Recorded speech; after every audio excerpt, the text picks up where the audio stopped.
Assalamualaikum warahmatullahi wabarakatuh. Selamat datang kembali di channel YouTube Dunia Beda, tempat di mana takdir bisa berbalik dalam sekejap mata. Namaku Alia. Pernahkah kamu membayangkan hidupmu hancur lebur hanya karena selembar kertas tagihan rumah sakit? Aku pernah merasakannya. Dihina, diinjak, bahkan nyaris dijual oleh kerabat sendiri demi uang. Tapi yang paling menyakitkan bukanlah kemiskinan itu, melainkan saat aku dipaksa menyerahkan masa depanku untuk menikahi sosok yang disebut orang sebagai monster. Tanpa aku tahu bahwa dialah kunci dari masa laluku yang hilang. Simak kisahku ini sebelum air matamu tumpah sia-sia. Namun sebelumnya bagi yang beragama Islam saya sarankan untuk menuliskan sholawat Nabi Muhammad agar kelak sholawat ini menjadi saksi untuk mendapat syafaat di akhirat. Like dan subscribe ke channel ini sangat membantu menambah wawasan dan membantu kami membuat cerita baru yang menghibur. Izinkan aku memulai kisah ini bukan dari hari pernikahanku yang penuh ketakutan, melainkan dari satu malam jahanam 5 tahun yang lalu. Malam di mana aku pertama kali merasa bahwa dunia ini tidak adil, namun juga malam di mana aku menyadari bahwa Allah masih menitipkan malaikat di bumi yang kejam ini. Saat itu usiaku baru 17 tahun. Hujan badai turun begitu deras mengguyur kota Jakarta, seolah langit turut menangis melihat nasibku yang menyedihkan. Aku duduk meringkuk di sebuah halte bus tua yang lampunya berkedip remang-remang di dekat rumah sakit Cipto Mangunkusumo, Salemba. Tubuhku basah kuyup. Seragam putih abu-abu yang kupakai sudah tidak berbentuk lagi, lengket oleh keringat dingin dan air hujan yang kotor. Di tanganku yang gemetar, tergenggam selembar kertas tagihan rumah sakit yang nominalnya membuat jantungku seakan berhenti berdetak. 20 juta rupiah. Bagaimana mungkin seorang gadis remaja yang ayahnya baru saja kabur meninggalkan hutang judi, bisa mendapatkan uang sebanyak itu dalam waktu 2 hari? Ibumu, maksudku, ibuku koma di dalam sana. Beliau berjuang melawan gagal ginjal akut, sementara aku di sini, kelaparan dan kedinginan, merasa sendirian di tengah jutaan manusia Jakarta yang sibuk dengan urusan mereka sendiri. Aku menangis. Meraung tanpa suara karena suaraku kalah oleh deru petir dan bising klakson kendaraan yang berlalu lalang tanpa peduli. Orang-orang berlarian mencari tempat berteduh, tapi tak ada satupun yang menoleh padaku. Aku merasa seperti sampah. Aku merasa Allah telah melupakanku. Pikiranku kalut dan gelap. Setan mulai berbisik di telingaku untuk mengakhiri semuanya. Rasanya lebih mudah jika aku melompat ke tengah jalan raya itu dan membiarkan semuanya berakhir gelap. Tapi tiba-tiba, sebuah mobil sedan hitam mengkilap berhenti tepat di depan halte. Mobil itu terlihat sangat mewah, kontras dengan kumuhnya halte tempatku berteduh. Pintu belakang terbuka perlahan. Seorang pria turun. Dia membawa payung hitam besar. Aku tidak bisa melihat wajahnya dengan jelas karena dia berdiri membelakangi lampu jalan, menciptakan siluet gelap yang tinggi tegap dan misterius. Dia berjalan mendekatiku. Sepatu kulitnya yang mahal terciprat genangan air kotor jalanan Jakarta, tapi dia sama sekali tidak peduli. Jantungku berdegup kencang. Apakah dia orang jahat? Apakah dia penagih hutang yang dikirim ayahku? Aku ingin lari sekencang-kencangnya, tapi kakiku terlalu lemas karena belum makan seharian. Pria itu berhenti tepat di depanku. Dia tidak berkata apa-apa. Dia hanya menatapku yang gemetaran di pojok bangku halte seperti anak kucing yang terbuang. Lalu, perlahan dia melepaskan jas hitam tebal yang dipakainya. Aroma kayu cendana dan mask yang maskulin langsung tercium oleh hidungku, mengalahkan bau aspal basah dan sampah jalanan yang menyengat. Dia menyampirkan jas hangat itu ke bahuku yang menggigil hebat. Hangat. Itu adalah kehangatan pertama yang kurasakan setelah berhari-hari hidup dalam ketakutan dan kejaran penagih hutang.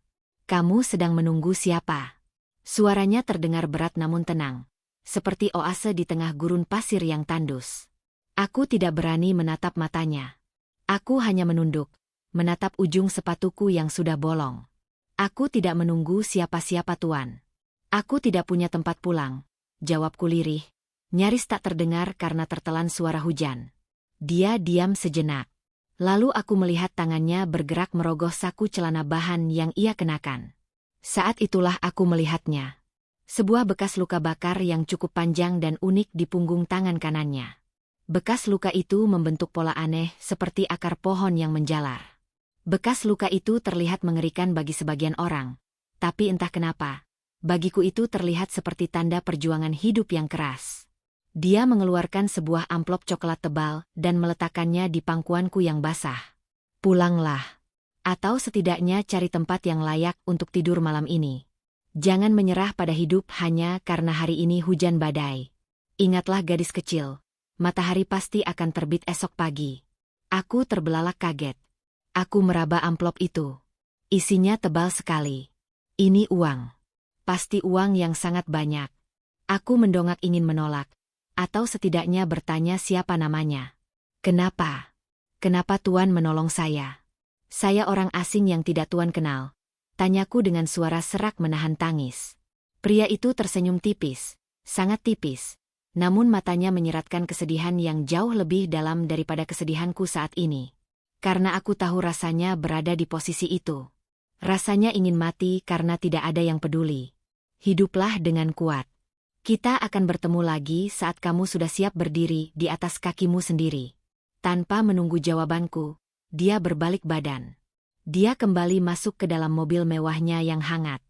Mobil itu pun melaju, membelah hujan lebat, meninggalkanku yang masih terpaku memeluk jas hitamnya yang wangi.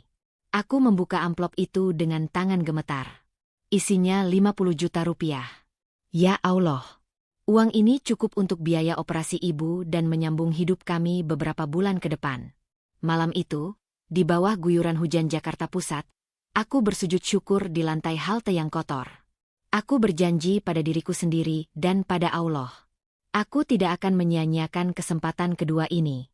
Aku akan merawat ibu sampai sembuh. Dan suatu hari nanti, aku akan mencari pria dengan bekas luka di tangan kanan itu. Aku akan mengembalikan uang ini dan berterima kasih padanya.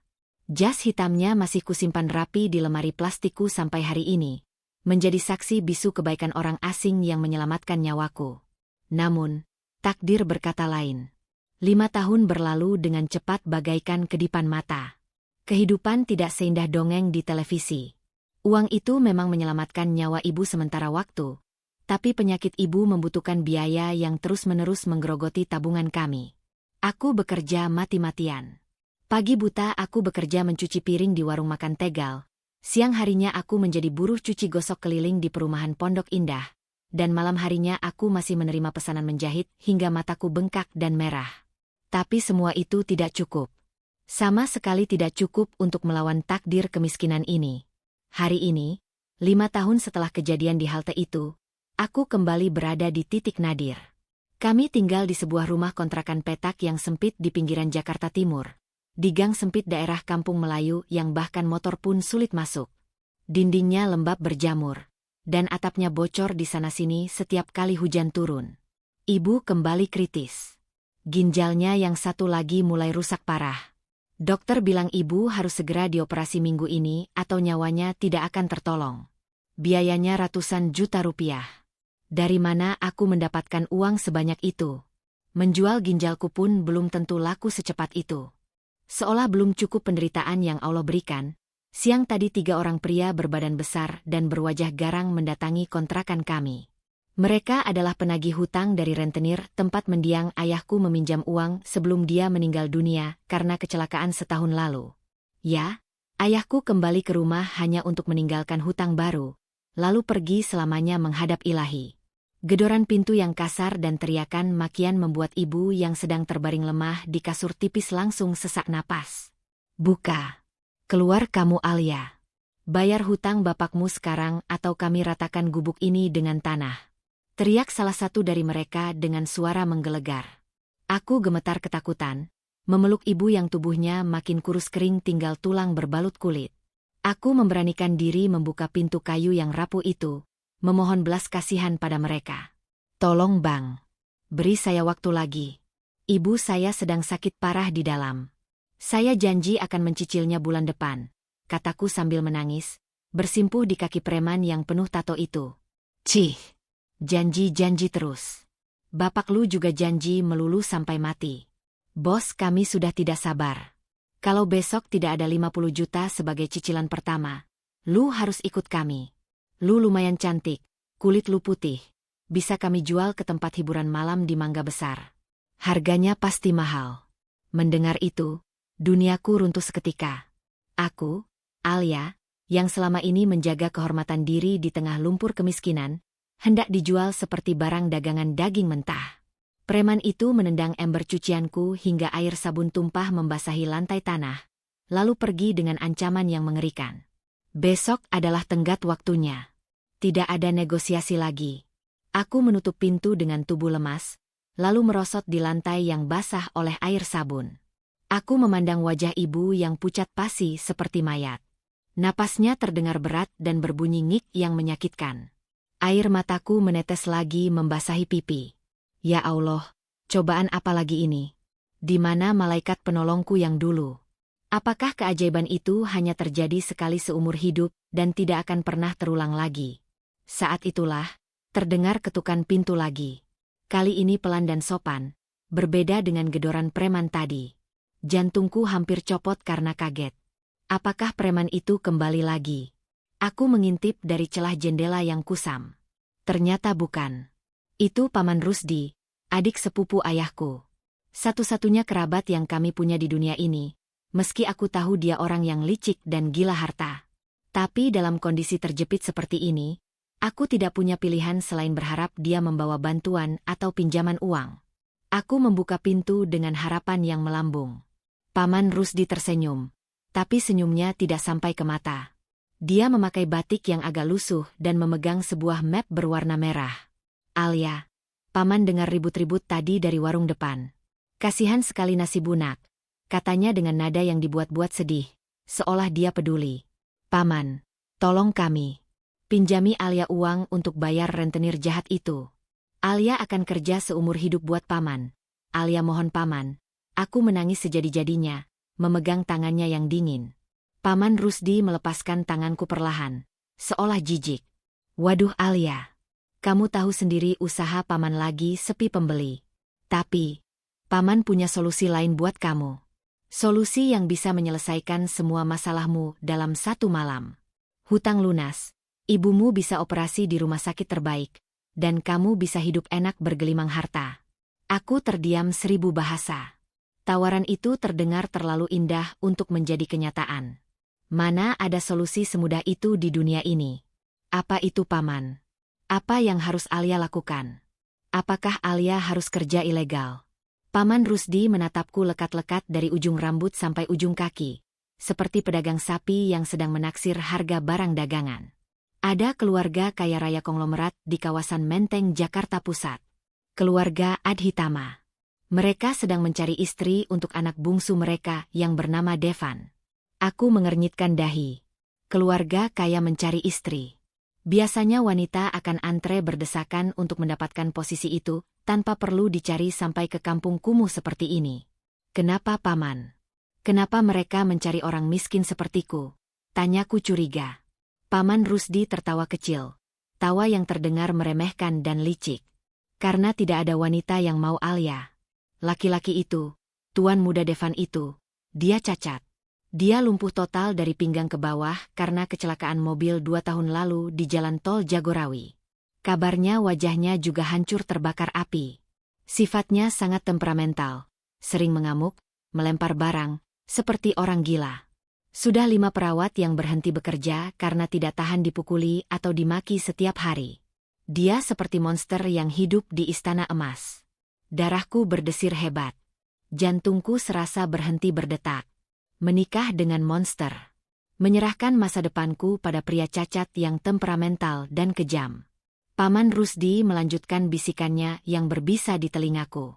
Tapi Alia, dengar dulu. Keluarganya menjanjikan mahar fantastis. Pelunasan semua hutang bapakmu, rumah baru yang layak buat ibumu, dan biaya pengobatan ginjal ibu seumur hidup di Singapura. Kamu hanya perlu jadi, ya anggap saja perawat seumur hidup yang berstatus istri sah. Kamu tidak perlu mencintainya. Cukup layani dia, mandikan dia, suapi dia, sampai dia, ya siapa tahu umurnya tidak panjangkan. Aku menatap ibu yang tiba-tiba terbatuk-batuk keras mengeluarkan darah segar. Waktuku tidak banyak. Harga diriku tidak sebanding dengan nyawa ibu yang melahirkanku. Jika aku menolak tawaran gila ini, Besok pagi aku akan dijual ke rumah bordil oleh rentenir, dan ibu akan mati perlahan tanpa obat dalam kesepian. Jika aku menerima tawaran paman, aku akan masuk ke neraka yang berbeda, neraka pernikahan dengan monster. Tapi setidaknya ibu selamat dan bisa hidup layak. Aku menarik napas panjang, menghapus air mataku dengan kasar menggunakan punggung tangan. Bayangan pria baik hati di masa lalu yang memberiku jas dan harapan di halte itu melintas sekejap di benakku, lalu sirna begitu saja. Mungkin dia hanya mimpi indah yang tidak nyata. Realitanya adalah penderitaan ini. Baik paman, suaraku bergetar hebat tapi aku berusaha tegas. Katakan pada keluarga kaya itu. Aku bersedia. Aku bersedia menikah dengan tuan muda itu. Paman Rusdi menyeringai lebar, menampakkan gigi kuningnya. Bagus. Keputusan cerdas Alia. Besok pagi-pagi sekali mobil jemputan mewah akan datang ke sini. Siapkan dirimu. Jangan bawa baju gembel dan lusuh ini. Di sana sudah disiapkan gaun sutra. Malam itu adalah malam terakhirku tidur memeluk ibu di kasur kapuk yang keras. Aku menangis semalaman, meminta maaf dalam hati karena harus mengorbankan diriku demi nyawanya. Aku tidak tahu apa yang menungguku di rumah mewah kawasan Menteng itu. Apakah aku akan dipukul setiap hari, disiksa, atau dihina setiap detik? Yang aku tahu, mulai besok pagi, Alia yang memiliki mimpi kuliah dan hidup bahagia sudah mati. Yang tersisa hanyalah Alia, istri bayaran untuk sang monster cacat. Aku menatap langit-langit kontrakan yang bocor, berdoa lirih kepada Sang Pencipta. Ya Allah, kuatkan pundakku. Jika ini adalah jalan takdirku untuk berbakti pada ibu, aku ikhlas menerima siksaan ini. Meski hatiku hancur lebur menjadi debu. Pagi itu datang dengan cepat, menusukku dengan realitas yang pahit. Aku terbangun sebelum subuh. Bau lembab dan anyir dari dinding kontrakan yang berlumut seolah mengejek nasibku untuk terakhir kalinya. Aku tidak tidur semalaman. Aku menghabiskan waktu dengan mencium kening ibuku yang panas, mengucapkan kata-kata perpisahan yang hanya bisa didengar oleh Allah dan diriku sendiri. Bu, Alia minta maaf, bisikku di telinganya yang dingin. Alia harus pergi. Bukan karena Alia tidak sayang, justru karena Alia sayang, Alia harus mengorbankan diriku. Alia akan menikah dengan pria yang mereka sebut monster itu. Tapi percayalah Bu, begitu Paman Rusdi menerima uangnya, Alia akan pastikan kamu dipindahkan ke rumah sakit terbaik. Kamu akan sembuh, Bu. Demi Allah, kamu harus sembuh. Jangan tinggalkan Alia sendiri. Air mataku menetes membasahi bantal ibu. Tangisku tertahan. Tidak berani aku bersuara karena takut mengganggu tetangga. Aku menyentuh tangan ibu yang pucat dan kurus.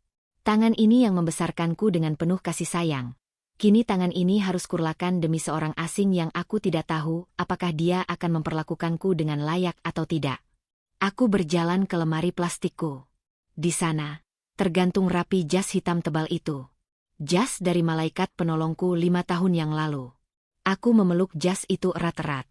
Aroma kayu cendana yang samar-samar masih tercium, memberiku kekuatan sesaat. Aku tahu, aku tidak bisa membawa jas ini. Jas ini terlalu berharga dan bisa memancing pertanyaan. Aku harus meninggalkannya, sebagai janji bahwa suatu hari nanti, setelah semua kekacauan ini berakhir, aku akan kembali untuk hidup yang lebih baik, bukan untuk menikah lagi. Aku menyimpannya di balik tumpukan kain. Sebelum adzan subuh berkumandang, sebuah mobil limousine hitam panjang yang mengkilap berhenti di mulut gang. Mobil itu sangat mewah dan mencolok, membuat semua tetangga yang baru bangun terkejut dan berbisik-bisik. Kontrasnya begitu tajam, seolah mobil mewah itu sedang mengangkut barang dari tempat sampah. Aku tahu, aku adalah barang itu. Paman Rusdi sudah menungguku di depan pintu. Wajahnya berseri-seri, bukan karena kasihan padaku, tapi karena dia tahu sebentar lagi rekeningnya akan terisi penuh. Ayo Alia, cepat. Tuan muda itu tidak suka menunggu lama, katanya sambil menarik lenganku terburu-buru. Wajahnya memancarkan ketamakan yang menjijikkan. Saat aku berjalan keluar dari gang sempit kampung Melayu, mataku menangkap pandangan beberapa ibu tetangga yang diam-diam mengintip di balik jendela.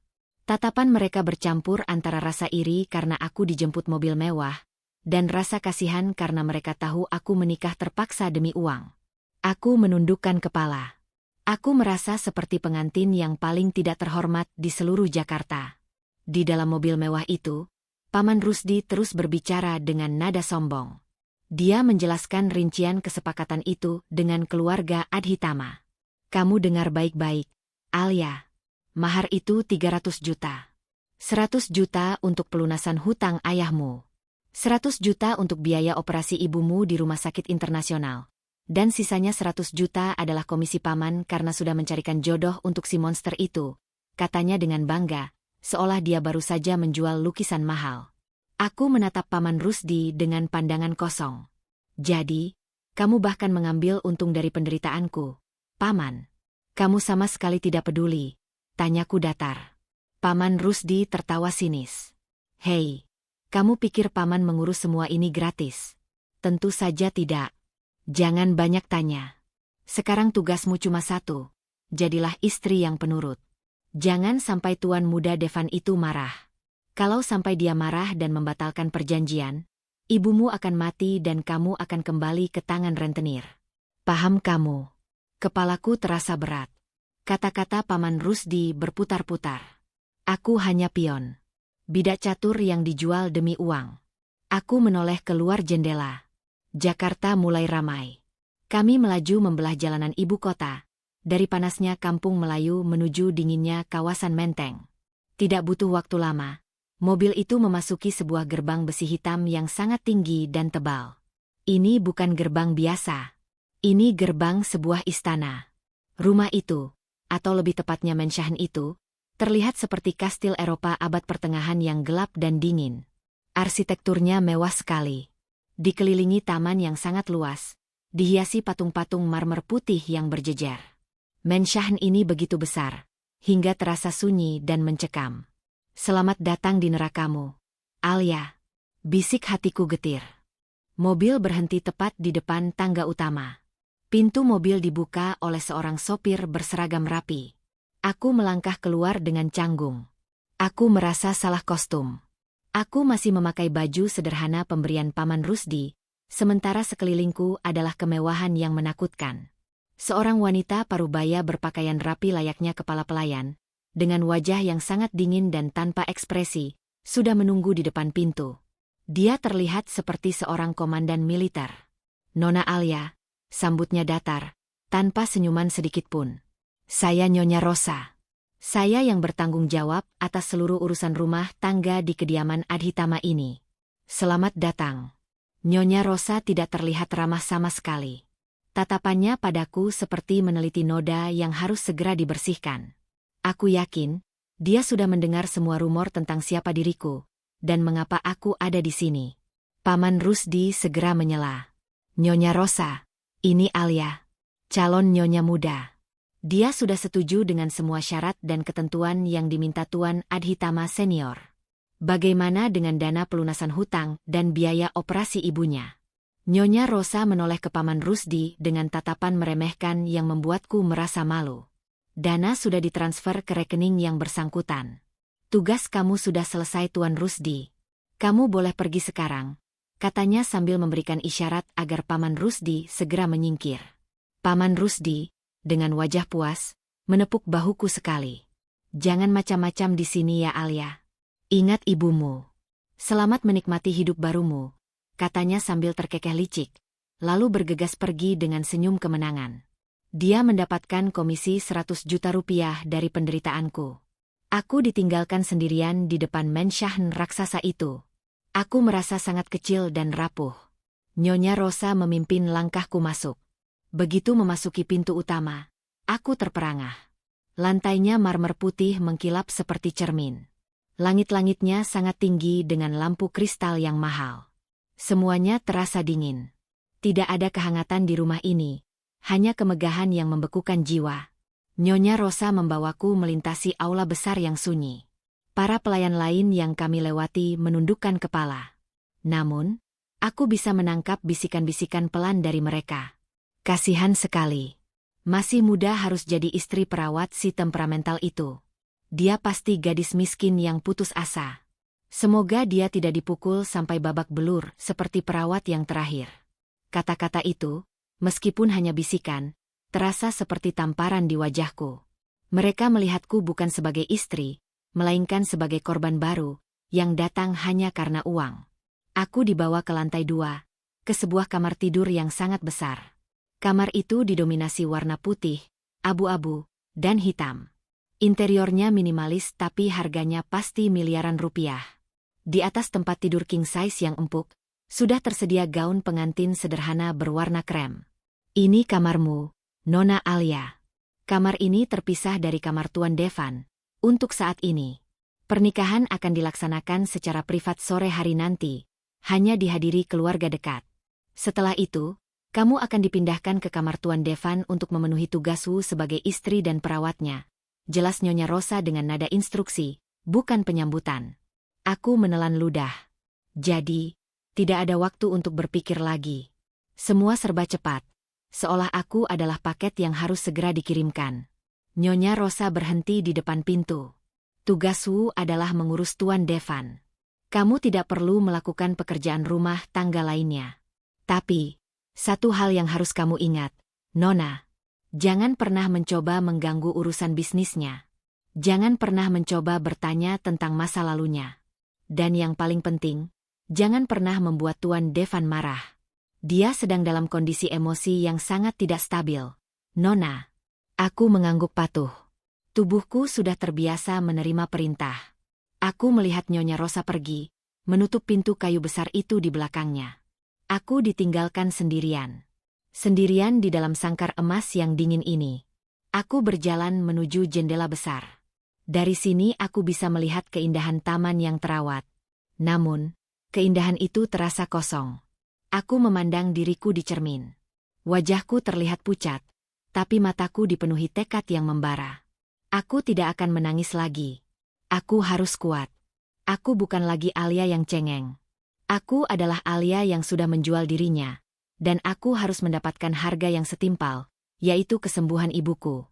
Aku melirik ke arah pintu. Di balik pintu itu, mungkin, ada kamarnya. Kamar Tuan Muda Devan. Pria yang lumpuh. Pria yang temperamental. Pria yang wajahnya mungkin hancur terbakar. Sosok misterius yang akan menjadi suamiku hanya dalam beberapa jam ke depan.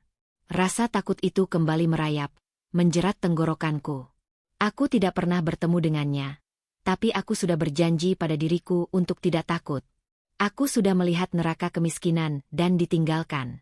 Neraka yang berbeda mungkin bisa aku taklukkan. Aku menarik napas dalam-dalam, mengambil gaun pengantin sederhana itu. Sebentar lagi, Alia akan resmi menjadi istri si monster. Aku harus bersiap menghadapi takdir yang paling kejam ini. Sore itu matahari Jakarta terbenam dengan warna merah darah, seolah memberi tanda bahwa hari ini adalah hari pengorbanan. Aku berdiri di depan cermin besar berbingkai emas di kamar rias. Gaun pengantin berwarna putih gading yang kukenakan sangat indah. Sutra halusnya membalut tubuhku dengan sempurna, dihiasi pait-pait kecil yang berkilauan saat terkena cahaya lampu. Di kepalaku, terpasang tiara kecil bertahtakan berlian. Namun, saat aku menatap pantulan diriku sendiri, aku tidak melihat seorang pengantin yang bahagia. Aku melihat sesosok boneka porselen yang cantik namun kosong. Mataku bengkak sisa tangisan semalam, meski perias wajah profesional itu sudah berusaha menutupinya dengan lapisan bedak tebal. Bibirku dipoles merah muda, dipaksa untuk tersenyum, padahal hatiku menjerit ingin lari. Nona Alia, sudah waktunya. Suara Nyonya Rosa terdengar dari ambang pintu. Tegas, dingin, tanpa emosi. Aku menarik napas panjang, mencoba mengisi paru-paruku yang terasa sesak. Ya Allah, kuatkan aku. Ini semua demi ibu. Ini semua demi ibu. Mantra itu kuulang terus-menerus di dalam hati sebagai satu-satunya pegangan agar aku tidak pingsan. Aku berjalan keluar kamar, langkahku terasa berat seolah kakiku dirantai bola besi. Nyonya Rosa memimpinku menuju sebuah ruangan besar di lantai 1 yang disulap menjadi tempat akad nikah. Tidak ada dekorasi bunga yang meriah. Tidak ada tamu undangan yang ramai. Ruangan itu hening, dingin, dan kaku. Hanya ada seorang penghulu, 2 orang saksi yang sepertinya orang bayaran, dan beberapa pria berjas hitam yang berdiri tegap menjaga pintu seperti patung. Di tengah ruangan, Duduk seorang pria di atas kursi roda canggih berwarna hitam matte. Punggungnya membelakangiku. Bahunya lebar dan tegap, terbalut jas hitam mahal yang pas di tubuhnya. Itu dia. Tuan muda Devan Adhitama. Calon suamiku. Si monster yang dirumorkan itu. Jantungku berdegup kencang, memukul-mukul rongga dada. Keringat dingin mulai membasahi telapak tanganku. Paman Rusdi bilang wajahnya hancur terbakar. Paman Rusdi bilang dia mengerikan. Aku memejamkan mata sejenak, bersiap melihat mimpi buruk yang akan menjadi kenyataan. Silakan duduk, Nona, kata penghulu dengan suara pelan. Aku melangkah mendekat, lalu duduk di kursi yang disediakan di samping kursi roda itu. Aku menunduk dalam-dalam, takut untuk menoleh. Aura di sekitar pria ini begitu gelap dan menekan. Aroma maskulin yang tajam, campuran tembakau mahal dan parfum kayu yang berat, menguar dari tubuhnya, membuatku merasa semakin kecil. Angkat kepalamu. Lihat calon suamimu. Suara pria itu terdengar. Suara itu berat, dalam, dan serak. Ada getaran intimidasi yang kuat di sana, tapi anehnya, suara itu tidak terdengar asing. Tapi aku terlalu takut untuk mengingat-ingat. Perlahan, dengan gemetar, aku mengangkat wajahku dan menoleh ke samping. Napasku tertahan. Dia tidak seperti yang dibayangkan Paman Rusdi. Wajahnya tidak hancur. Wajahnya tidak terbakar. Justru sebaliknya. Pria di hadapanku ini memiliki wajah yang sangat tampan, dengan rahang tegas dan hidung mancung yang sempurna. Alisnya tebal menaungi sepasang mata elang yang tajam. Rambutnya ditata rapi ke belakang. Tapi, mata itu kosong. Gelap. Tanpa cahaya kehidupan. Tatapannya dingin menusuk, seolah dia sedang melihat kotoran, bukan manusia. Dan di sana, di wajah tampan itu, tersirat kebencian yang mendalam. Kebencian pada dunia, dan mungkin, kebencian pada dirinya sendiri. Jadi ini wanita yang dijual itu. Cih! Masih muda tapi sudah gila harta, gumamnya pelan, tapi cukup keras untuk kudengar.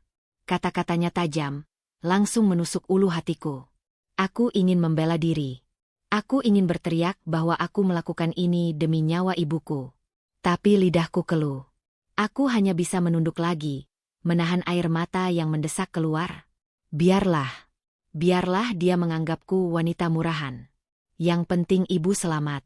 Acara akad nikah dimulai. Tidak ada khutbah nikah yang menyentuh hati. Penghulu itu membacakan prosedur dengan cepat, seolah ingin segera menyelesaikan urusan bisnis ini.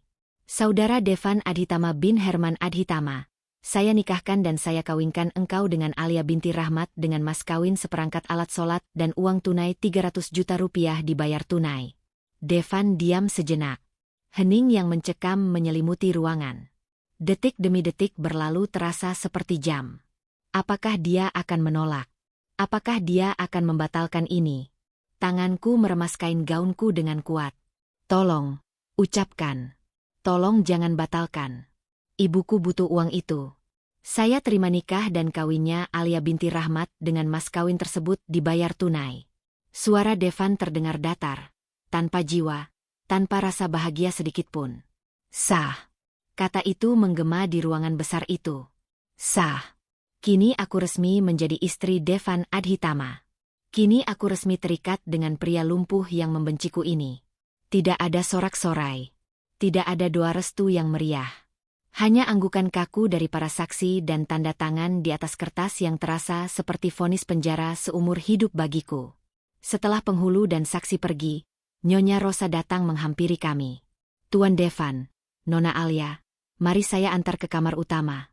Sudah waktunya istirahat, katanya. Devan tidak menjawab. Dia menekan tombol di pegangan kursi rodanya. Kursi roda elektrik itu bergerak memutar, mendesing pelan. Dia melaju lebih dulu tanpa menoleh padaku.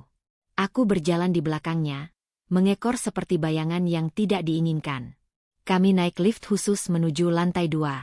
Sepanjang perjalanan di lorong yang panjang, tidak ada sepatah kata pun yang keluar. Hanya suara desing kursi roda dan detak sepatu hak tinggiku yang memecah kesunyian. Pintu kamar utama terbuka. Kamar itu jauh lebih besar dari kamar yang kusinggahi tadi siang. Nuansanya gelap dan maskulin. Tirai-tirai tebal tertutup rapat, menghalangi cahaya bulan masuk. Udaranya dingin menusuk tulang karena pendingin ruangan yang dipasang maksimal. Di tengah ruangan, ada tempat tidur raksasa yang terlihat sepi. Masuk, perintah Devan singkat. Aku melangkah masuk dengan ragu. Nyonya Rosa menutup pintu dari luar. Bunyi klik kunci pintu terdengar sangat keras di telingaku. Aku terkunci. Berdua saja. Dengan suamiku yang asing ini. Devan memutar kursi rodanya menghadapku. Kini, di bawah lampu kamar yang temaram, wajahnya terlihat semakin menakutkan karena bayangan yang jatuh di mata cekungnya. Dia menatapku dari ujung kaki sampai ujung kepala dengan tatapan menilai yang merendahkan. Buka gaun itu, perintahnya tiba-tiba. Aku tersentak kaget. Mataku membelalak. Ah, apa tuan? Tanyaku terbata-bata. Jangan panggil aku tuan. Panggil aku Devan. Dan jangan pura-pura polos. Kamu sudah dibayar mahal, kan? 300 juta untuk tubuhmu. Sekarang lakukan tugasmu. Aku mau mandi. Bantu aku ke kamar mandi, bentaknya kasar. Aku gemetar. Bukan karena diminta membuka gaun, tapi karena nada suaranya yang penuh amarah. Aku sadar, baginya aku hanyalah pelayan yang dibeli dengan harga mahal. Aku hanyalah perawat. Aku bergegas ke kamar ganti, mengganti gaun pengantin yang berat itu dengan pakaian rumah yang lebih sederhana yang sudah disiapkan di sana. Tanganku gemetar saat melepas tiara di kepalaku. Air mataku menetes satu persatu. Sabar Alia. Sabar. Ini demi ibu. Aku keluar dari kamar ganti. Devan masih duduk di kursi rodanya di tengah ruangan, menatap kosong ke arah jendela yang tertutup. Aku memberanikan diri mendekatinya. Mari saya bantu ke kamar mandi, Mas Devan, ucapku pelan, mencoba sopan. Jangan panggil aku Mas. Jijik aku mendengarnya dari mulut wanita bayaran sepertimu. Desisnya tajam. Tangannya mencengkeram pegangan kursi roda hingga buku-bukunya memutih. Aku tersentak mundur selangkah. Maafkan saya, Tuan, Devan. Dia menatapku tajam. Kamu tahu kenapa 5 perawat sebelum kamu berhenti? Aku menggeleng pelan. Karena mereka semua munafik. Mereka pura-pura baik di depanku. Tapi di belakangku mereka menertawakan kakiku yang cacat ini. Mereka jijik melihat pria yang tidak bisa berjalan. Dan kamu, matamu itu, dia menunjuk wajahku dengan telunjuknya yang gemetar karena emosi. Matamu itu memancarkan rasa kasihan. Aku paling benci dikasihani. Jangan pernah menatapku seperti itu lagi. Aku terdiam. Dadaku sesak. Aku tidak mengasihaninya. Aku justru merasa senasib dengannya. Kami berdua sama-sama terperangkap dalam takdir yang tidak kami inginkan. Tapi percuma menjelaskan itu padanya sekarang. Hatinya sudah tertutup oleh tembok kebencian yang tebal. Cepat dorong aku ke kamar mandi. Atau kamu mau aku pecat sekarang juga dan uang ibumu kutarik kembali. Ancamannya membuat darahku berdesir. Tidak. Jangan. Baik, saya bantu. Aku segera mendorong kursi rodanya menuju kamar mandi yang luasnya hampir sama dengan rumah kontrakanku dulu. Di dalam sana, segalanya dirancang khusus untuk pengguna kursi roda. Aku membantunya menyiapkan air hangat, menyiapkan handuk, dan perlahan membantunya bergeser dari kursi roda ke kursi mandi. Proses itu canggung dan menyakitkan. Tubuh Devan berat karena otot-otot tubuh bagian atasnya masih sangat kekar. Sisa dari masa lalunya yang mungkin seorang atlet atau pekerja keras. Tapi kakinya lunglai tak berdaya. Setiap kali aku menyentuh kakinya untuk memindahkannya, tubuh Devan menegang. Dia membuang muka, seolah malu dan marah karena harus bergantung pada wanita kecil sepertiku. Saat aku tidak sengaja menyenggol lengannya, dia menyentakkan tangannya kasar. Jangan sentuh sembarangan. Kerja yang benar. Dasar tidak becus. Bentaknya. Maaf Devan. Aku menunduk, menahan tangis. Setelah selesai mandi, aku membantunya berpakaian tidur. Keringat dingin membasahi punggungku karena tegang. Dia tidak pernah berhenti mengomel, mencela caraku bekerja, menghina kemiskinanku, dan merendahkan harga diriku. Kamu pikir dengan menikahiku kamu bisa jadi nyonya besar? Jangan mimpi. Di rumah ini statusmu lebih rendah dari pelayan. Kamu cuma alat bantuku. Paham. Aku mengangguk lemah. Paham, Devan. Malam itu, setelah dia berbaring di tempat tidur, aku bingung harus tidur di mana. Tempat tidur itu sangat luas, tapi aku tidak berani naik ke sana. Tidur di sofa. Perintahnya dingin tanpa menoleh. Aku tidak sudi berbagi ranjang denganmu. Aku mengangguk patuh. Aku mengambil bantal kecil dan selimut tipis dari lemari, lalu meringkuk di sofa panjang di sudut kamar yang gelap. Dingin AC menusuk kulitku. Tapi yang lebih dingin adalah hatiku. Aku menatap punggung Devan yang membelakangiku di atas kasur. Dia terlihat begitu kesepian. Di balik kemarahannya, di balik kata-kata kasarnya, aku merasakan ada luka yang menganga lebar di jiwanya. Luka yang mungkin lebih sakit daripada kelumpuhan kakinya. Tanpa sadar, aku teringat kembali pada pria penolong di halte bus 5 tahun lalu. Pria itu juga memiliki aura kesedihan yang sama. Pria itu juga bicara dengan nada yang berat. Apakah mungkin? Tidak. Tidak mungkin. Pria itu baik hati. Pria itu malaikat. Sedangkan Devan adalah monster yang penuh amarah. Mereka tidak mungkin orang yang sama. Tapi saat aku memejamkan mata, mencoba tidur di tengah tangis yang kutahan, satu hal mengusik pikiranku. Tadi, saat aku membantunya memakai baju tidur, sekilas aku melihat tangan kanannya. Tangan itu mulus. Tidak ada bekas luka bakar berbentuk akar pohon seperti milik malaikat penolongku. Berarti benar. Devan bukan dia. Harapanku pupus. Pria penolong itu masih ada di luar sana, entah di mana. Dan aku di sini, terkurung bersama pria asing yang membenciku. Tiba-tiba, suara Devan memecah keheningan malam. Hei, kau sudah tidur? Belum, Devan, jawabku pelan. Ambilkan air. Aku haus. Aku bangun dengan sigap, menuangkan air putih dari teko ke gelas kristal di nakas, lalu membawanya mendekat ke tempat tidur. Aku menyodorkan gelas itu padanya. Devan berusaha bangun sedikit, menyandarkan punggungnya di kepala ranjang. Dia mengambil gelas itu dari tanganku. Namun, entah sengaja atau tidak, tangannya gemetar dan gelas itu terlepas. Perang. Gelas kristal itu pecah berkeping-keping di lantai. Air tumpah membasahi karpet mahal dan sebagian mengenai kakiku. Ah! Dasar bodoh. Pegang gelas saja tidak becus. Bersihkan. Teriaknya tiba-tiba. Aku kaget setengah mati. Itu bukan salahku. Dia yang menjatuhkannya.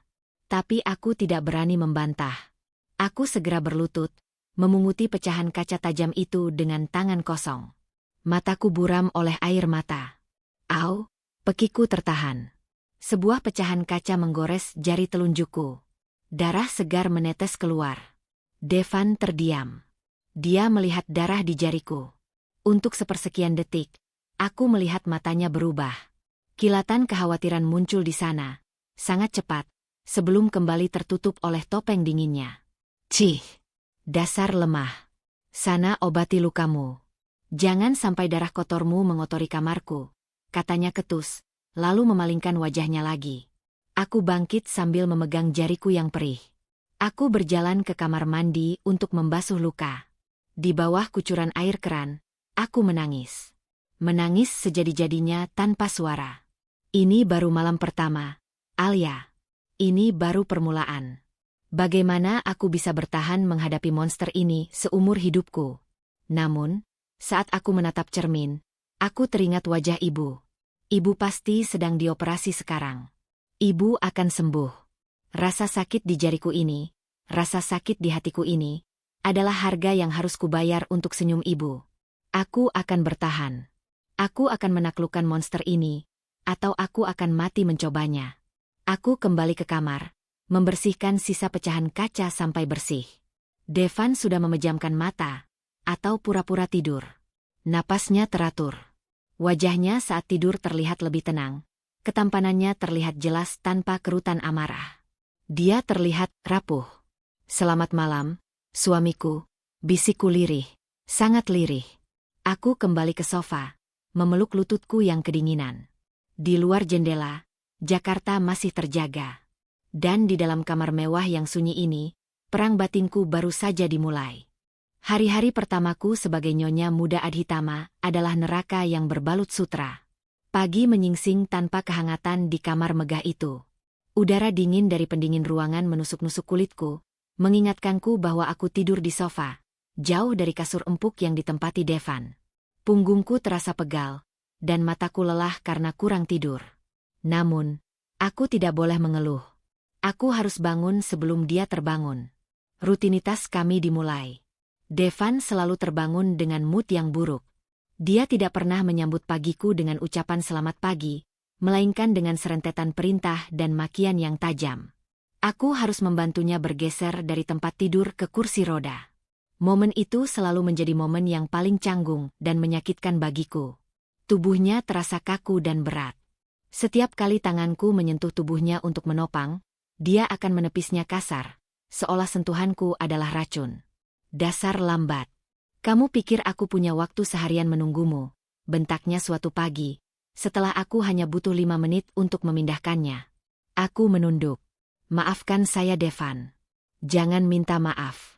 Lakukan saja yang benar.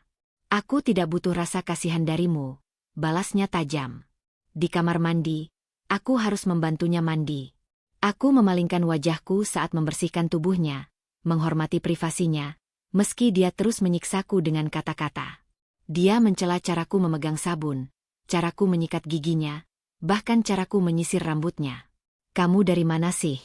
Tidak pernah lihat barang mahal ya? Sisir saja tidak becus. Sinisnya saat aku tidak sengaja menyentuh kulit kepalanya agak keras. Aku tahu dia sengaja melakukannya.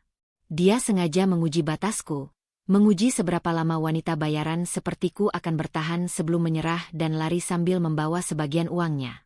Tapi dia tidak tahu. Aku bukan wanita bayaran yang datang untuk menipu. Aku adalah wanita yang menjual dirimu untuk menyelamatkan ibumu. Dan aku akan bertahan, sampai ibuku sembuh total. Satu-satunya hal yang memberiku kekuatan dan harapan adalah telepon dari Nyonya Rosa. Wanita dingin itu memberiku ponsel sekali pakai, hanya untuk menghubungi ibuku. Nyonya Rosa memberitahuku bahwa ibuku sudah berhasil menjalani operasi.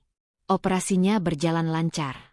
Ibuku sudah dipindahkan ke kamar perawatan VIP di Rumah Sakit Internasional di luar kota Jakarta, agar tidak ada yang bisa melacak keberadaannya. Alhamdulillah. Ya Allah, terima kasih. Air mataku menetes. Kali ini air mata syukur yang murni. Aku bertanya kepada Nyonya Rosa, apakah aku boleh mengunjungi ibuku? Belum saatnya Nona Alia. Tuan Devan harus melihat bukti bahwa kamu setia dan patuh. Dia harus yakin kamu tidak akan lari. Setelah 2 bulan, mungkin Tuan Adhitama Senior akan mengizinkanmu, jawab Nyonya Rosa datar. 2 bulan. 2 bulan kurungan di istana dingin ini. Tapi tidak apa-apa. Yang penting ibuku selamat. Aku menggenggam erat ponsel itu. Pengorbananku tidak sia-sia. Kembali ke rutinitas. Aku mencoba bersikap seperti perawat yang tidak punya perasaan. Aku menjaga jarak. Aku hanya bicara seperlunya. Aku tidak menunjukkan rasa kasihan, tapi aku juga tidak menunjukkan kebencian. Aku melayaninya dengan profesional. Suatu sore, saat makan siang, Devan menjatuhkan sendoknya ke lantai marmer yang mengkilap. Ambilkan sendok itu, dan bersihkan lantainya. Sendok itu kotor, perintahnya dengan nada lelah. Aku segera berlutut mengambil sendok itu. Dasar bodoh. Kenapa kamu ambil dengan tangan? Itu sendok kotor. Panggil pelayan lain untuk membawakan sendok baru. Apa gunanya pelayan sebanyak ini jika kamu yang melakukan semuanya? Bentaknya lagi, sengaja memancing emosiku. Devan, biarlah. Aku istrimu. Melayani suami adalah kewajibanku. Aku tidak keberatan membersihkan ini, jawabku pelan, sambil menyeka lantai dengan tisu. Mendengar jawabanku, Devan terdiam. Wajahnya yang biasa dipenuhi kemarahan, kini terlihat terkejut. Dia menatapku tanpa berkedip. Mata elangnya seperti sedang membaca pikiranku. Aku merasakan getaran aneh, seolah topeng baja yang selama ini ia kenakan mulai retak sedikit. Dia segera memalingkan wajahnya ke jendela. Pergi. Aku tidak lapar lagi. Jangan menggangguku, usirnya kasar. Aku menghela napas. Aku membawa nampan makan siangnya yang masih penuh kembali ke dapur. Para pelayan di dapur menatapku dengan tatapan kasihan. Mereka sudah tahu bagaimana kejamnya tuan muda mereka. Bei, apakah Tuan Devan selalu seperti ini? Selalu marah? Tanyaku lirih pada salah satu pelayan tua yang ramah, yang kupanggil Bei Siti. Bei Siti menghela napas panjang, sambil membersihkan piring. Sejak kecelakaan itu, Nona, sejak kakinya lumpuh, jiwanya juga ikut mati. Dulu Tuan Devan sangat ramah. Dia anak yang cerdas dan pekerja keras. Dia CEO muda yang sangat disegani di Jakarta. Tapi sekarang, dia seperti sedang marah pada Allah, pada dirinya sendiri, dan pada semua orang yang bisa berjalan. Kamu wanita kelima yang mencoba bertahan, Nona. Yang lain hanya bertahan seminggu, katanya dengan sedih. CEO muda. Kata-kata Bei Siti itu terngiang-ngiang di telingaku. Aku tahu dia kaya, tapi aku tidak tahu dia sekuat itu di dunia bisnis. Aku melihat Devan sebagai pria lumpuh yang putus asa, bukan sebagai seorang pemimpin yang disegani. Rasa penasaranku mulai memuncak. Aku mulai memperhatikan Devan dengan lebih teliti. Bukan sebagai suami atau monster, tapi sebagai seorang manusia yang terluka.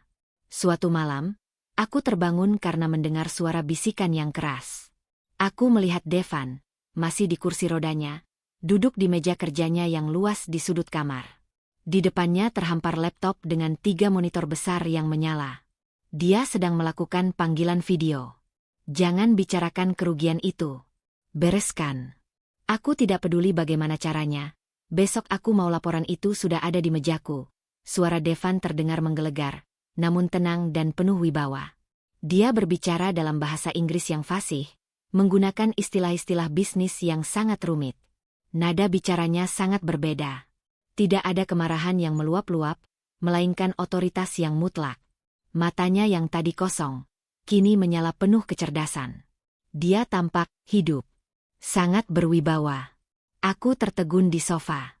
Ini bukan monster yang memecahkan gelas dan marah karena aku salah menyikat giginya. Ini adalah seorang maestro di dunia bisnis. Kontrasnya begitu tajam, membuatku bingung. Kenapa dia bersikap begitu kejam dan tak berdaya di depanku, tapi begitu berkuasa di depan karyawannya? Saat dia selesai dengan panggilan itu, dia menghela napas panjang, lalu memijat pelipisnya. Ekspresi lelah dan kesepian kembali merayap di wajah tampannya. Dia terlihat seperti pria yang sangat terbebani. Aku diam-diam kembali tidur, berpura-pura tidak melihat apa-apa. Keesokan harinya, aku kembali membantunya. Aku membawakan berkas tebal yang ia minta. Berkas-berkas itu bertumpuk di meja kerjanya. Saat aku membereskan meja, tanpa sengaja, mataku tertuju pada sebuah foto kecil yang terselip di balik tumpukan buku-buku tebal. Foto itu buram, seperti foto lama yang sudah dicetak ulang. Di foto itu, terlihat Devan tersenyum lebar. Dia tidak duduk di kursi roda, melainkan berdiri tegak di samping sebuah mobil sport merah yang hancur. Dia masih muda, mungkin sekitar 20 tahun. Tapi yang membuatku terkejut adalah, dia tidak sendirian. Dia merangkul seorang wanita muda yang cantik. Wajah wanita itu terlihat sangat familiar di mataku. Matanya besar, senyumannya lembut, dan rambutnya panjang tergerai. Aku merasa seperti pernah melihatnya. Tapi di mana? Aku meraih foto itu dan membersihkannya dari debu. Tiba-tiba, Devan bersuara, mengagetkanku. "Jangan sentuh itu," bentaknya keras. Suaranya penuh ancaman dan rasa sakit yang dalam. Aku langsung menjatuhkan foto itu saking terkejutnya. Aku menunduk dan meminta maaf. "Maaf Devan. Saya tidak sengaja." Dia mendorong kursi rodanya mendekat. Wajahnya merah pada menahan amarah. "Kamu cari tahu tentang masa laluku. Hah? Kamu juga sama seperti yang lain. Ingin mengorek rahasiaku.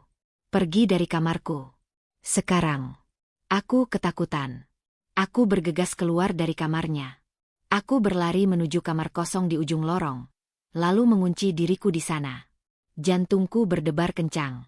Aku menangis karena dihina dan dimarahi. Tapi kali ini, tangisku juga diwarnai rasa penasaran yang besar. Siapa wanita di foto itu? Wanita itu pasti sangat penting bagi Devan. Dan kenapa Devan menyembunyikan foto itu, serta menyembunyikan fakta bahwa dia adalah seorang CEO yang kuat. Apakah kecelakaan itu bukan hanya merenggut kakinya, tapi juga merenggut wanita yang dicintainya? Dan kenapa aku merasa aku pernah melihat wajah wanita itu? Aku memeluk lututku di lantai kamar yang dingin. Aku tidak boleh menyerah. Aku tidak hanya harus bertahan, tapi aku harus mencari tahu. Mencari tahu misteri di balik topeng dan amarah seorang Devan Adhitama. Mungkin, jika aku tahu sumber lukanya, aku bisa membantunya, dan dia tidak akan semarah ini padaku. Setelah insiden foto itu, Devan semakin menjauh dariku. Dia mengunci dirinya di ruang kerja, menolak bantuanku, bahkan untuk hal-hal yang benar-benar dia butuhkan.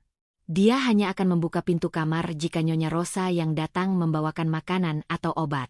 Dia menghukumku dengan keheningan dan pengabaian. Aku tahu dia marah, dan aku tahu dia terluka. Tapi aku tidak bisa menahan rasa penasaran yang memuncak. Siapa wanita di foto itu? Dan mengapa wajahnya terasa begitu akrab bagiku? Aku memutuskan untuk mencari tahu. Dengan hati-hati, aku mendekati Bay City di dapur saat Nyonya Rosa sedang tidak ada. Bay City adalah satu-satunya orang di Mansion Menteng ini yang masih memiliki kehangatan seorang ibu. Bay, bisikku pelan, saat dia sedang memotong sayuran. Boleh Alia bertanya sesuatu yang pribadi tentang Devan? Bay City menghela napas panjang, menghentikan pekerjaannya. Ia menatapku dengan mata sendu. Tanyakan saja nak. Tapi janji, jangan sampai Tuan Devan tahu. Dia tidak suka masa lalunya diusik. Aku mengangguk cepat. Wanita di foto di meja kerjanya itu. Siapa dia, Bay? Wajahnya cantik sekali. Apakah dia kerabat dekat Devan? Bay City menundukkan kepalanya dalam-dalam. Itu Nona Karina, mantan tunangan Tuan Devan. Mereka sepasang kekasih yang sangat serasi. Cinta mati. Mereka berencana menikah tahun itu juga. Mataku membelalak. Tunangan. Apa yang terjadi dengannya, Bay? Bay City menceritakan semuanya dengan suara yang sangat pelan. Nona Karina meninggal dunia dalam kecelakaan mobil 2 tahun lalu di Tol Jagorawi. Kecelakaan yang sama yang merenggut kemampuan berjalan Tuan Devan. Tuan Devan menyetir saat itu. Dia selamat, tapi kakinya, dan wanita yang dicintainya. Aku merasakan nyeri yang menusuk di dadaku. Jadi ini sumber amarahnya. Devan bukan hanya kehilangan kakinya. Dia juga kehilangan masa depannya. Dia kehilangan cinta sejatinya. Dia pasti merasa bersalah karena selamat sendirian. Sejak saat itu, Tuan Devan tidak lagi sama, Nona Alia. Dia trauma.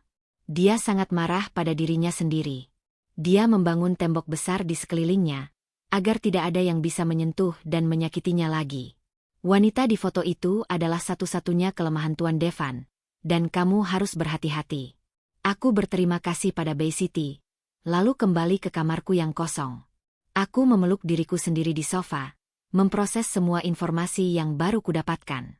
Karina. Wajahnya masih terasa familiar. Aku seperti pernah melihatnya di tempat lain. Tapi aku tidak ingat di mana. Hari-hari berikutnya, Devan kembali bersikap kejam. Dia memintaku membantunya berpakaian, lalu sengaja menjatuhkan kemeja sutra mahal ke lantai. Dia menolak obat pereda nyerinya, memilih untuk menahan rasa sakit dengan wajah tegang, hanya agar aku melihat penderitaannya dan merasa gagal sebagai perawatnya. Aku melihatnya tersiksa, dan itu menyakitiku. Bukan karena aku takut padanya, tapi karena aku merasa empati. Aku tahu bagaimana rasa sakit yang tidak ada habisnya. Aku tahu bagaimana rasanya ingin mati saja daripada terus-menerus menderita. Aku ingat ibuku. Dan aku ingat diriku 5 tahun yang lalu. Suatu malam, sekitar jam 2 dini hari, aku terbangun oleh suara rintihan tertahan. Aku melihat Devan di tempat tidur. Dia sedang berkeringat deras. Tangan kirinya mencengkeram erat spray, sementara wajahnya meringis menahan sakit. Itu pasti rasa sakit phantom yang biasa dirasakan oleh penderita kelumpuhan. Rasa sakit yang muncul seolah-olah kakinya masih ada dan sedang disayat-sayat. Aku tahu dia tidak akan meminta bantuan. Harga dirinya terlalu tinggi. Dia lebih memilih dihancurkan oleh rasa sakitnya sendiri daripada terlihat lemah di depanku. Aku bergegas bangun dari sofa. Aku mengambil obat pereda nyeri yang sudah disiapkan di nakas, lalu membawa segelas air hangat. Aku berjalan pelan ke tepi tempat tidurnya. Devan, jangan siksa dirimu sendiri. Ambil obat ini, bisikku pelan. Devan membuka matanya yang merah dan menyala karena menahan sakit. Matanya yang tajam itu kini dipenuhi air mata yang tidak ia izinkan untuk tumpah. Pergi. Jangan sentuh aku, desisnya dengan suara serak. Pergi Alia. Aku tidak butuh belas kasihanmu. Aku tidak bergeming. Aku duduk di tepi tempat tidurnya, mengabaikan perintahnya. Aku meletakkan obat dan air di nakas. Lalu, perlahan, aku mengangkat tangan kiriku. Aku tidak menyentuh wajah atau tangannya yang keras, tapi aku meletakkan telapak tanganku di bahu tegapnya. Bahu itu tegang, keras seperti batu. Aku mulai memijatnya pelan-pelan. Aku ingat saat aku sering memijat ibuku ketika ibu merasa sakit. Sentuhanku lembut dan hati-hati. Aku tidak mengasihanimu, Devan, kataku dengan suara tenang. Aku hanya tahu rasanya sakit. Rasa sakit fisik dan rasa sakit kehilangan.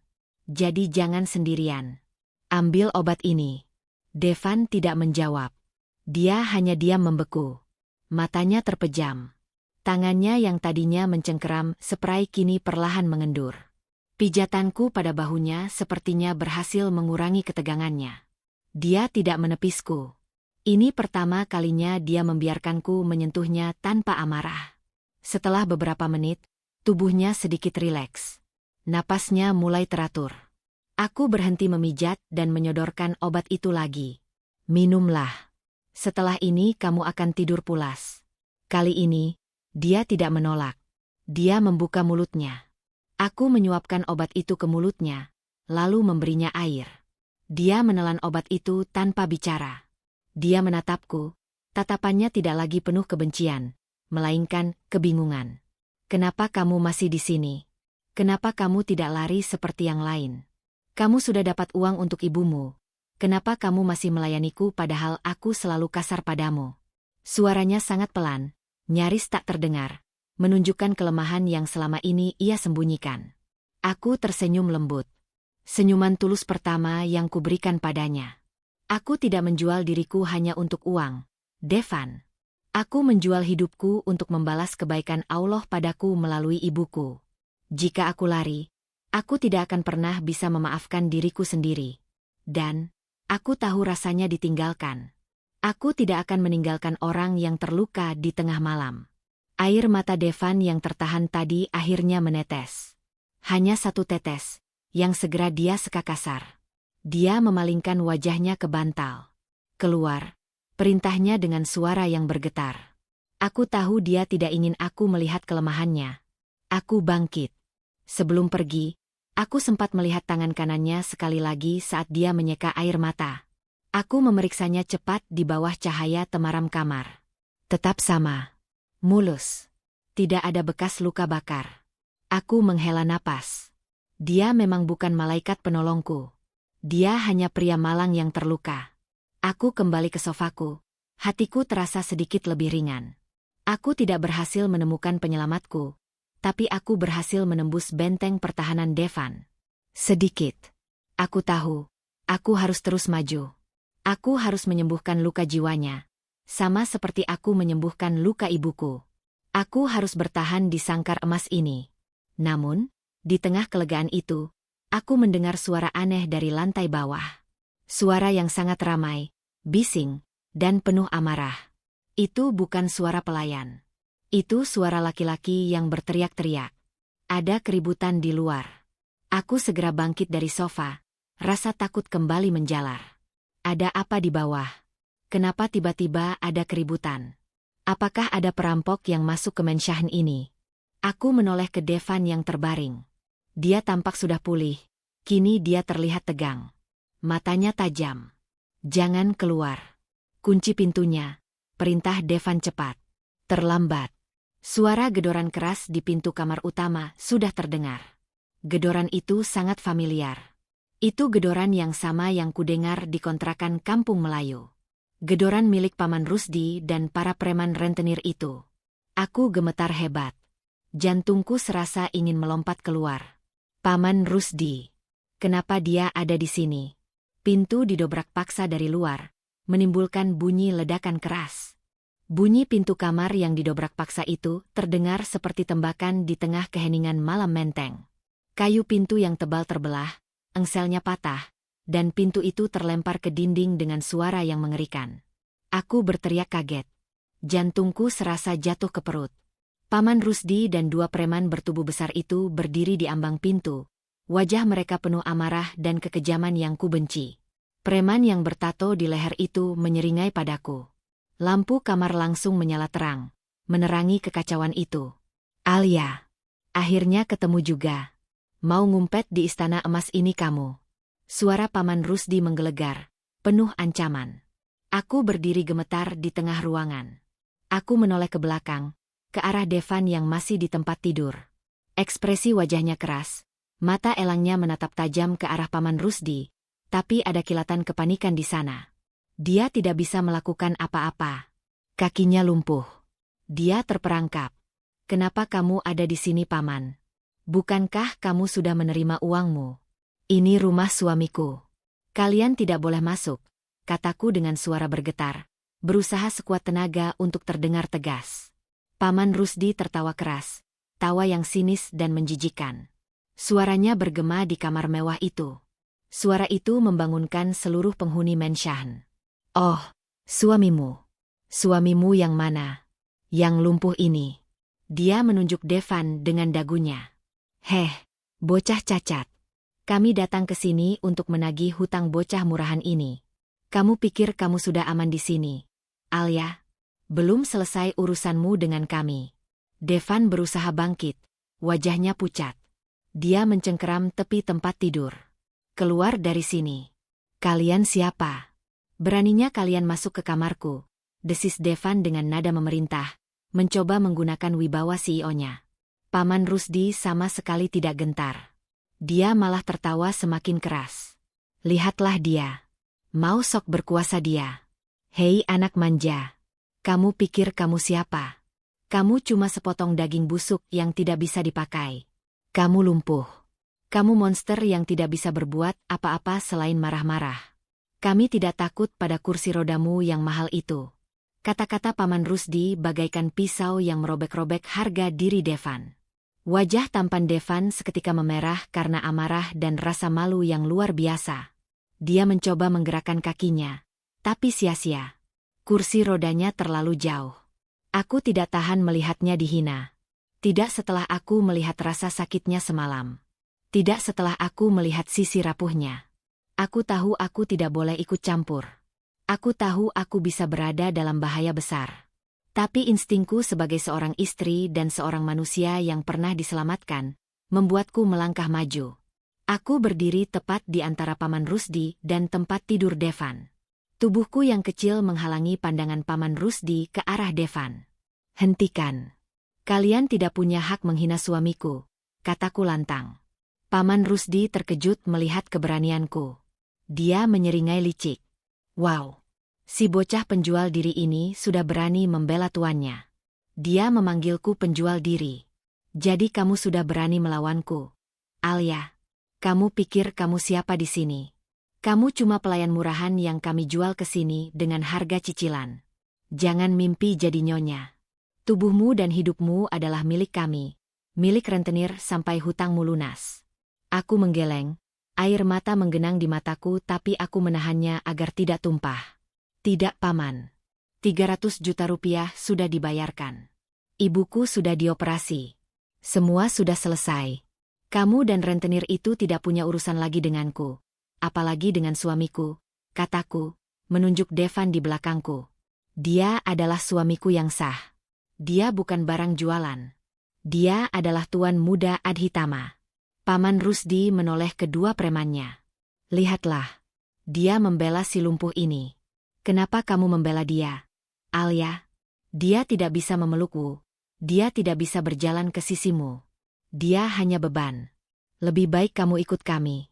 Kami akan jual kamu ke tuan yang lebih kaya, yang kakinya normal. Cukup. Aku tidak tahan lagi. Paman Rusdi yang monster sebenarnya. Kamu yang serakah.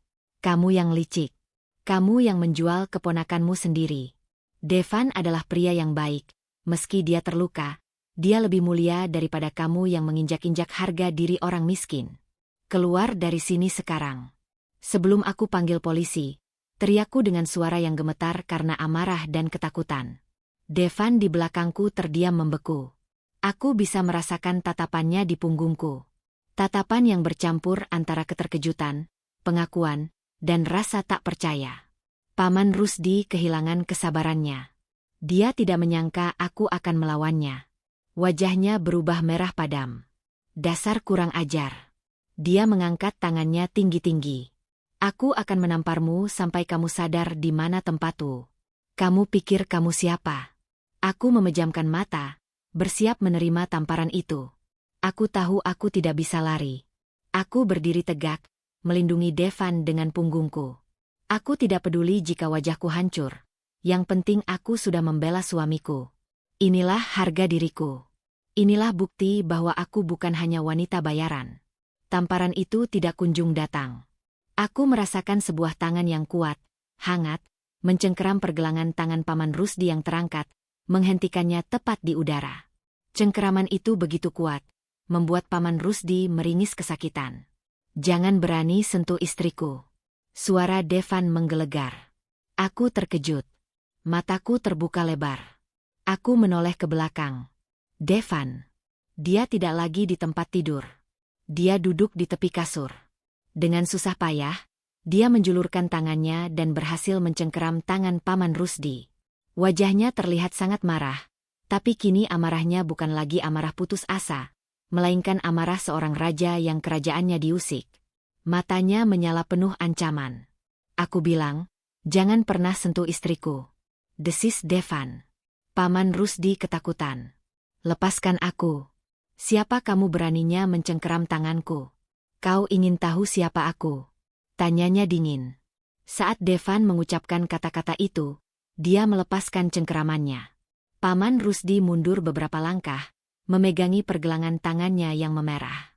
Namun, saat Devan mengangkat tangan kanannya untuk menunjuk wajah Paman Rusdi, aku melihatnya.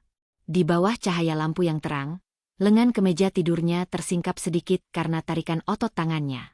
Dan di punggung tangan kanannya itu, terlihat jelas sebuah bekas luka bakar. Bekas luka yang panjang, unik, berbentuk pola akar pohon yang menjalar. Tubuhku membeku. Darahku berhenti mengalir. Bekas luka itu adalah bekas luka yang sama. Sama persis dengan bekas luka pria misterius yang memberiku jas dan uang di halte bus Jakarta 5 tahun yang lalu. Pria yang kucari selama ini. Pria yang kukira sudah hilang di telan bumi. Devan. Bukan pria asing. Dia adalah pria penolongku. Aku menatapnya. Mataku dipenuhi air mata yang kali ini benar-benar tumpah. Air mata kelegaan, kebingungan, dan rasa syukur yang tidak terhingga. Aku membandingkan wajahnya yang tampan dengan kenangan samar di kepalaku. Aura kesedihan itu. Suara berat itu. Itu semua dia. Aku tidak salah lihat. Dia adalah malaikat penolongku. Devan tidak memperhatikan reaksinya. Dia fokus pada Paman Rusdi. Dia menekan sebuah tombol di kursi rodanya yang entah bagaimana tiba-tiba bisa dia jangkau. Lampu di ruangan itu berubah menjadi merah menyala. Sebuah suara alarm darurat berbunyi pelan. Dalam hitungan detik, belasan pria berbadan tegap berpakaian serba hitam, yang aku yakini adalah bodyguard, masuk ke kamar dari pintu lain yang tersembunyi. Mereka berbaris rapi di samping tempat tidur Devan. Devan tersenyum sinis, senyum yang mematikan. Aku adalah Devan Adhitama.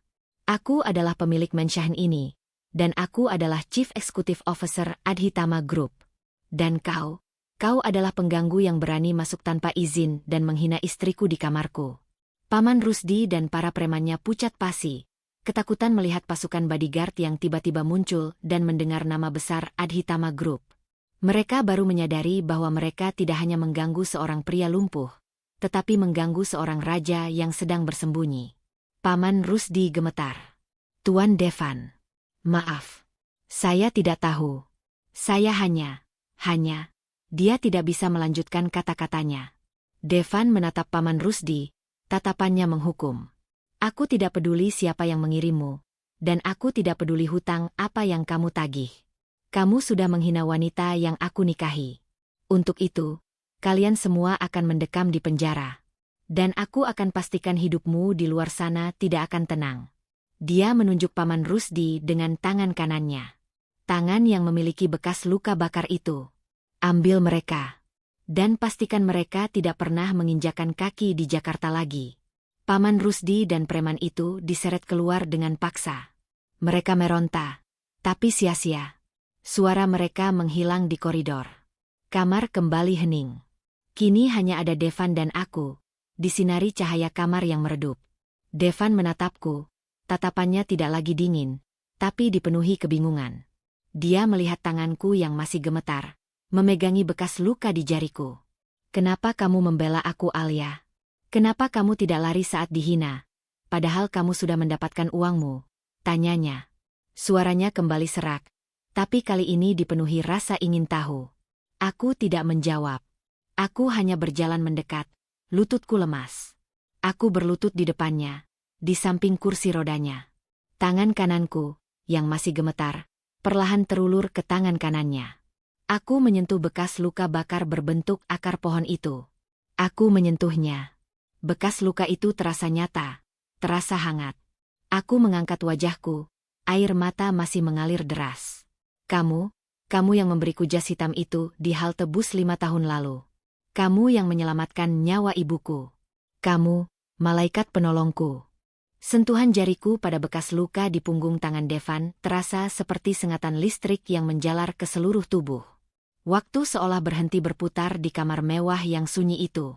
Suara napasku yang memburu beradu dengan detak jantungku yang menggila. Aku menatap mata Devan, mata elang yang biasanya tajam dan penuh amarah itu, kini meredup, dipenuhi tanda tanya besar. Kamu bicara apa, Alia? Malaikat penolong apa? Uang apa? Suara Devan terdengar parau, bingung. Dia mencoba menarik tangannya, tapi aku menahannya dengan lembut. Aku tidak ingin melepaskan bukti ini. Aku tidak ingin kehilangan dia lagi. 5 tahun lalu, Devan. Di depan halte rumah sakit Cipto Mangunkusumo. Saat hujan badai turun deras sekali. Kamu turun dari mobil sedan hitam. Kamu memberikan jas hitammu untuk menutupi tubuhku yang basah kuyup. Kamu memberiku amplop coklat berisi uang 50 juta untuk operasi ibuku. Kamu bilang padaku, hiduplah dengan kuat, gadis kecil. Kita akan bertemu lagi saat kamu siap berdiri di atas kakimu sendiri. Aku mengucapkan kalimat itu sambil menangis terseduh-seduh. Air mataku jatuh menetes tepat di atas bekas luka bakar di tangannya, seolah membasuh luka lama yang telah mengeras itu. Devan terdiam. Tubuhnya kaku seperti patung. Dia menatapku lekat-lekat, menelusuri setiap inci wajahku. Dia mencari kepingan memori yang mungkin sudah terkubur oleh rasa sakit dan trauma kecelakaannya. Perlahan, kerutan di dahinya memudar. Matanya melebar. Ingatan itu kembali. Gadis kecil di halte, yang menangis sendirian di tengah hujan. Bisiknya pelan, seakan berbicara pada dirinya sendiri. Ya Devan. Itu aku. Alia. Gadis yang kamu selamatkan nyawanya. Gadis yang bisa bertahan hidup sampai hari ini karena kebaikan hati kecilmu saat itu. Devan menggelengkan kepalanya perlahan, seolah tidak percaya dengan skenario yang dituliskan oleh Allah. Matanya mulai berkaca-kaca. Pertahanan dirinya yang sekeras baja perlahan runtuh. Jadi, wanita yang aku nikahi karena paksaan, wanita yang aku hina, yang aku perlakukan seperti sampah, adalah gadis yang pernah aku tolong. Ya. Dan tahukah kamu Devan? Selama 5 tahun ini aku mencarimu. Aku menyimpan jasmu rapi di lemari. Aku bersumpah akan mengembalikan uang itu dan mengabdikan hidupku untuk membalas budimu. Tapi aku tidak pernah tahu nama Ba. Aku hanya ingat bekas luka ini. Bekas luka yang menurut orang mengerikan. Tapi bagiku adalah tanda pahlawan. Aku menunduk, mencium punggung tangannya yang cacat itu dengan penuh takzim. Ini bukan ciuman romantis layaknya suami istri yang sedang dimabuk asmara, melainkan ciuman penghormatan, ciuman rasa terima kasih yang tertunda selama setengah dekade. Maafkan aku Devan. Maafkan aku baru mengenalimu sekarang. Kalau saja aku tahu lebih awal, Aku tidak akan membiarkanmu merasa sendirian dalam gelap. Aku tidak akan membiarkanmu merasa tidak berharga. Devan gemetar hebat. Pertahanan terakhirnya hancur lebur. Pria yang dikenal sebagai monster dingin, pria yang tidak pernah menangis bahkan saat kakinya divonis lumpuh permanen, kini meneteskan air mata. Bahunya berguncang. Dia menangis tanpa suara, menumpahkan segala rasa sakit, penyesalan, dan rasa haru yang bercampur aduk. Tangan kirinya yang gemetar terangkat, ragu-ragu, lalu mendarat di atas kepalaku yang tertutup hijab. Dia mengelus kepalaku dengan canggung namun lembut. Bodoh. Kamu bodoh sekali, Alia. Harusnya kamu lari. Harusnya kamu membenciku. Aku sudah jahat padamu. Aku monster. Aku bukan lagi pria baik yang kamu temui 5 tahun lalu. Pria itu sudah mati bersama Karina di jalan tol. Yang ada di depanmu sekarang cuma sampah yang tidak berguna. Aku mengangkat wajahku, menatap matanya yang basah dengan tegas.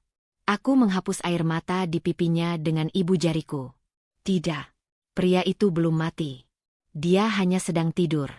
Dia sedang bersembunyi di balik rasa sakitnya. Tadi, saat kamu membelaku di depan Paman Rusdi, saat kamu mencengkeram tangannya demi melindungiku, aku melihat pria itu bangun. Aku melihat Devan yang hebat. Devan yang melindungi yang lemah. Kamu bukan sampah, Devan. Kamu suamiku. Dan mulai detik ini, aku akan menjadi kakimu. Aku akan menjadi tongkatmu. Aku akan membantumu menemukan kembali dirimu yang hilang. Suasana kamar itu berubah total. Udara dingin dari AC tidak lagi terasa menusuk, berganti dengan kehangatan yang menjalar di antara kami. Dinding pemisah tak kasat mata yang selama ini dibangun Devan telah runtuh oleh kekuatan takdir. Malam itu, kami menghabiskan waktu dengan berbicara. Bukan sebagai majikan dan pelayan, tapi sebagai dua jiwa yang terluka yang saling menyembuhkan. Devan bercerita tentang kecelakaan itu. Tentang rasa bersalahnya yang tidak bisa menyelamatkan tunangannya. Tentang rasa frustasinya kehilangan kemampuan berjalan. Tentang bagaimana dunia bisnis yang dulu memujanya tiba-tiba membuangnya saat dia jatuh. Aku mendengarkan semuanya dengan setia. Aku membiarkan dia menumpahkan nanah di hatinya yang selama ini dia simpan sendiri. Sesekali aku menggenggam tangannya, memberinya kekuatan bahwa dia tidak sendirian menghadapi iblis-iblis di kepalanya. Alia, kata Devan saat fajar mulai menyingsing di ufuk timur Jakarta. Terima kasih. Terima kasih sudah bertahan. Terima kasih tidak lari meninggalkanku. Aku tersenyum, mata kami bengkak tapi hati kami lega. Sama-sama, Devan. Sekarang tidurlah. Kamu butuh istirahat. Tidak ada lagi mimpi buruk malam ini. Untuk pertama kalinya sejak kami menikah, Devan tidak mengusirku tidur di sofa. Tidurlah di sini. Di sampingku. Kasur ini terlalu besar untuk orang lumpuh sepertiku, katanya dengan nada gengsi yang masih tersisa. Tapi wajahnya memerah malu. Aku tersenyum kecil. Aku naik ke tempat tidur king size itu, berbaring di sampingnya dengan jarak yang sopan. Meski kami tidak bersentuhan, aku bisa merasakan detak jantungnya yang perlahan tenang. Malam itu, di bawah lindungan Allah, kami tidur dengan damai. 3 bulan berlalu sejak malam pengungkapan itu. Keadaan berubah drastis. Seolah musim dingin telah berganti menjadi musim semi yang indah di kediaman Adhitama. Pagi ini, sinar matahari masuk menembus jendela kamar yang kini tirainya selalu dibuka lebar. Tidak ada lagi kamar yang gelap dan pengap. Aroma terapi lavender menyerbak di seluruh ruangan, menggantikan bau obat-obatan yang dulu menyengat. Sayang, dasiku mana? Suara Devan terdengar dari arah cermin. Aku yang sedang merapikan tempat tidur segera menoleh sambil tersenyum. Ada di laci atas, Mas. Yang warna biru dongker. Cocok sama jasmu hari ini. Ya. Aku memanggilnya Mas sekarang. Dan dia memanggilku sayang. Tidak ada lagi bentakan. Tidak ada lagi piring pecah. Devan masih di kursi roda. Kakinya masih belum bisa berjalan. Tapi jiwanya sudah berlari kencang. Dia kembali memimpin perusahaan. Dia mengendalikan bisnisnya dari rumah, dan sesekali datang ke kantor dengan percaya diri menggunakan kursi rodanya. Dia tidak lagi malu. Dia menunjukkan pada dunia bahwa kelumpuhan fisik tidak bisa membunuh kepemimpinannya. Para karyawan yang dulu meremehkannya, kini kembali tunduk hormat, bukan karena takut, tapi karena kagum melihat kebangkitan singa yang sempat tertidur. Aku berjalan mendekatinya, mengambil dasi itu dan melingkarkannya di kerah kemejanya. Wajahnya terlihat segar. Matanya hidup.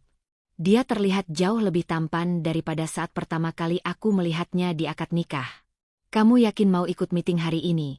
tanyaku sambil merapikan simpul dasinya. "Tentu saja. Istriku yang cantik sudah menyiapkan semuanya. Masa aku tidak semangat? Lagi pula, setelah meeting, kita ada janji, kan?" godanya sambil mencubit pipiku pelan.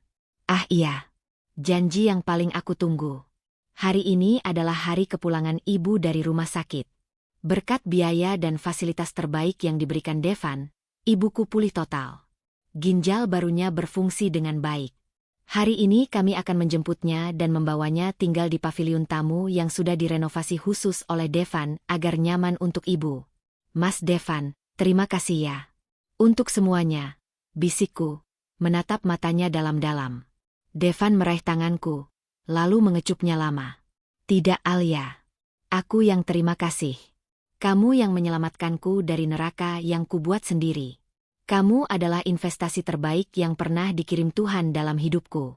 Dulu aku pikir aku kehilangan segalanya saat kecelakaan itu. Ternyata, Tuhan mengambil kakiku hanya untuk memaksaku berhenti berlari mengejar dunia, dan duduk diam menunggu bidadari sepertimu datang." Air mataku menetes lagi. "Dasar cengeng," ledek Devan sambil tertawa renyah. Tawa yang sekarang sering terdengar di rumah ini. Kami turun ke lantai bawah. Nyonya Rosa menyambut kami dengan senyuman. Ya, bahkan wanita sedingin Nyonya Rosa kini bisa tersenyum. Dia melihat perubahan tuannya, dan dia menghormatiku sebagai wanita yang membawa perubahan itu. "Mobil sudah siap tuan, Nyonya," kata Nyonya Rosa ramah. Kami masuk ke dalam mobil limousine yang sama yang dulu membawaku dengan penuh ketakutan. Bedanya, kali ini aku masuk dengan kepala tegak, menggenggam tangan suamiku yang hangat. Di perjalanan, aku melihat keluar jendela. Jakarta masih sama. Macet, panas, dan sibuk. Kami melewati halte bus Cipto Mangunkusumo. Halte itu masih ada, masih kumuh dan tua. "Lihat Mas," kataku menunjuk halte itu. "Disitulah semuanya bermula." Devan melihat ke arah halte itu, lalu merangkul bahuku erat. Siapa sangka, hujan badai malam itu membawa pelangi yang abadi buat kita. Cerita ini bukan tentang Cinderella yang menemukan pangeran berkuda putih. Ini adalah cerita tentang dua manusia yang patah, yang dipertemukan oleh skenario Allah yang rumit namun indah. Aku, gadis miskin yang nyaris putus asa, dan dia, pria kaya yang kehilangan arah. Kami saling melengkapi. Kekuranganku ditutup oleh kelebihannya, dan lukanya dibalut oleh ketulusanku. Kadang, kita merasa hidup ini tidak adil. Kita merasa Allah sedang menghukum kita dengan cobaan yang bertubi-tubi. Tapi percayalah, di setiap skenario pahit, selalu ada manis yang tersembunyi di ujung jalan. Seperti aku yang dipaksa menikahi pria yang kutakuti, ternyata justru menikahi pria yang kucintai dan mencintaiku. Jika hari ini kamu sedang berada di titik terendah, sedang menangis di bawah hujan seperti aku 5 tahun lalu, jangan menyerah. Bertahanlah sebentar lagi. Karena mungkin, hanya mungkin, Allah sedang mempersiapkan kejutan terindah yang tidak pernah kamu bayangkan sebelumnya. Namaku Alia, dan inilah kisahku. Kisah tentang luka, air mata, dan takdir yang akhirnya menemukan jalan pulang. Wassalamualaikum warahmatullahi wabarakatuh.